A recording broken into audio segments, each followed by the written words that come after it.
Now, the Three Martini Lunch with Greg Corombos and Jim Garrity.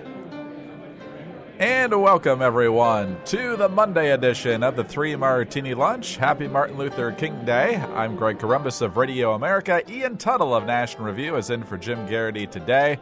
We have good, bad, and crazy martinis for conservatives, and two of them deal with Sunday night's excruciating Democratic presidential debate held in South Carolina.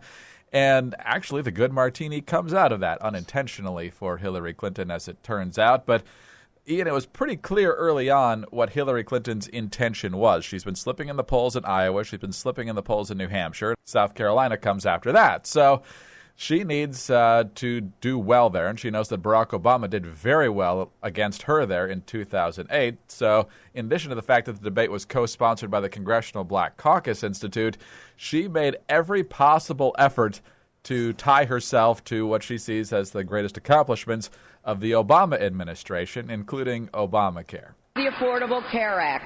That is one of the greatest accomplishments of President Obama, of the Democratic Party, and of our country. And we have already seen 19 million Americans get insurance.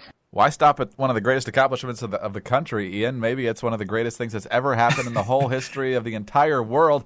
And she wrapped herself in the Iran deal, even not following through on the red line in Syria. This is an opposition research dream for the GOP. Absolutely. No, Obamacare is soon going to be, the eighth wonder of the world. It's astonishing, but it makes a certain amount of political sense, and you laid it out exactly right. Bernie's advancing on her in both of the first two states, and so she's repositioning herself on the basis of the current president, whose personal favorability is still very high. Now, there's an obvious problem here. She's not Barack Obama. She wants to pursue the same strategy electorally of exciting minorities, young people, and people who've generally been politically disengaged, which was not very difficult for the first serious black presidential candidate to do. That Hillary is not going to have that same appeal. It's just not going to work. And so now she's in this weird position where she's said in the past that she's going to be a break and her own woman, and it's going to be her own administration. And now she's trying to say that she's going to basically be the third term of Obama, or the third, sort of the fifth term, if you will, of the most recent Democratic presidents. And she's relying on her personal charm to do this. And that's not going to go over well. On to the president himself this weekend. He went to gloat before the TV cameras over the weekend about a couple of things. Number one, the official implementation of the Iran nuclear deal, because shockingly, Ian, Iran has complied officially with all of the requirements, and the International Atomic Energy Agency inspectors gave them the green light. So that means the sanctions are off, billions upon billions of dollars flowing back into Iran of their own frozen assets. We're somehow giving them about $1.7 billion in debt and other fees. And the other big story, of course, over the weekend, which the first part is fantastic news. We're thrilled for the families of the American hostages who were freed, and they're finally going to be reunited soon. Amir Hekmati, the Marine, you've got Pastor Abedini, and you've got Jason Rezaian of the Washington Post, some of those names we've been talking about many, many times over the years. We're thrilled that they got out. Obviously, there was a lot given up in return, which once again gives Iran and others the message that if you take hostages and do bad things, the United States will in some ways reward that. But at least it seemed like a better deal on the hostage front than the Bergdahl deal, but not exactly the highest bar to clear. No, definitely not. It's absolutely terrific that these men are home. NR has editorialized about this, and a million other publications. I've written about Saeed Abedini. What some of these people went through is just horrifying. Being stuck in an Iranian prison for any period of time is enough to make you certainly long for the home of the free and the brave. But the way that this went down is ugly. It's disappointing, and it reinforces exactly what you said, Greg, that now folks in the Middle East, or regimes in the Middle East, know that the United States is going to be willing to play ball. This is exactly why the administration discourages negotiating with terrorists who take hostages. because then you get a situation like Al-Qaeda or insurgents in Iraq or whomever start kidnapping contractors and this sort of thing. I mean, it's rather obvious. More than that, though, this prisoner exchange was something should have been a starting condition in dealing with Iran. It should have been a sine qua non from the get-go.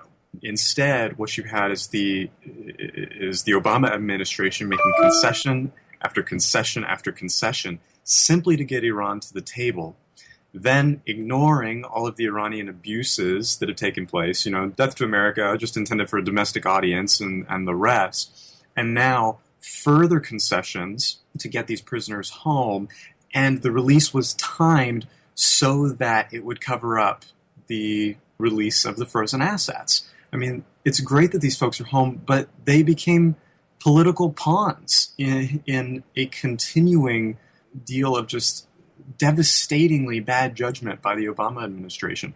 It's hard to be disappointed in a certain respect, but this is exactly what we've seen from the Obama administration for going on multiple years now, and the Iranians come out again on top. Seems to be a pattern. It's hard to think of anywhere they've really given up any ground, much less lost the balance of the negotiations, if you could even call them that, from Vienna and beyond. Yeah, John Kerry just as proud as punch after everything that's been done over the past couple of years here. Back to the Democratic presidential debate for our crazy Martini, and it's simply this fact. Bernie Sanders, despite his best efforts to not go after Hillary Clinton's most vulnerable points, actually has a chance of winning this thing. He's ahead in Iowa. He's ahead in New Hampshire. He's doing much better in national polls, state-by-state polls after New Hampshire are a little bit dicey for him. But if he can win those two, obviously those numbers are likely to change to some extent. So even though he starts almost every answer with, I agree with Secretary Clinton. And my favorite part, though, is when he gets after the crescendo of something Hillary said or the audience applauses, and then he says, but here's the big thing. You're like, okay, he's really going to nail her. And then he just goes and talks about special interests in Wall Street again. So despite the fact that his tactics are terrible, he never goes after her weakest points. It just shows you how terrible of a candidate Hillary Clinton is, that Bernie Sanders, this guy who should have been a gadfly and an afterthought, actually has a chance. Yeah, absolutely. I mean, we were talking about this earlier in the cycle, and it's sort of worth bringing back up now, but the fracture that you're seeing on the right, which is significant, is mirrored on the left in this form. There's a populist movement going on the left. I don't know what you want to call Donald Trump, but certainly on the left, what you have is an avowed socialist who is actually exciting exactly the types of people that Hillary Clinton wants to excite, which are the young people.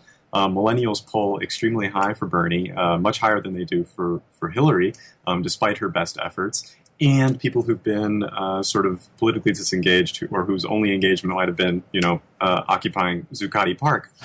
It's kind of extraordinary, and it shows you that the political fracture lines are not just on the right. We're always hearing about a Republican civil war. There's actually a significant amount of civil violence going on the left too. Now, whether Bernie can turn that into electoral victory is obviously going to be the question. But if you're Hillary Clinton, this isn't 2008.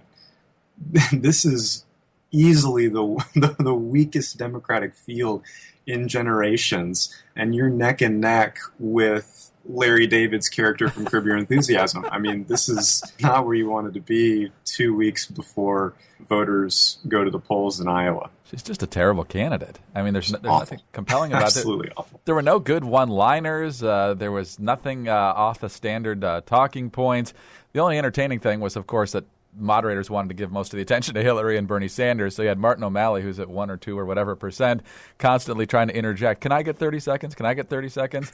And sometimes yes, sometimes no. My favorite part was when Lester Holt asked everybody, what are the first 3 things you do if you get elected president? And he was the third one they got to. He only got through his first 2 points, and Lester Holt tried to move on, and O'Malley said, I actually have a third one too. We're at that point where you want to go and give Martin O'Malley a hug, whether you like him, whether you don't, you just come here, guy. It's tough up there for you. I'm sorry.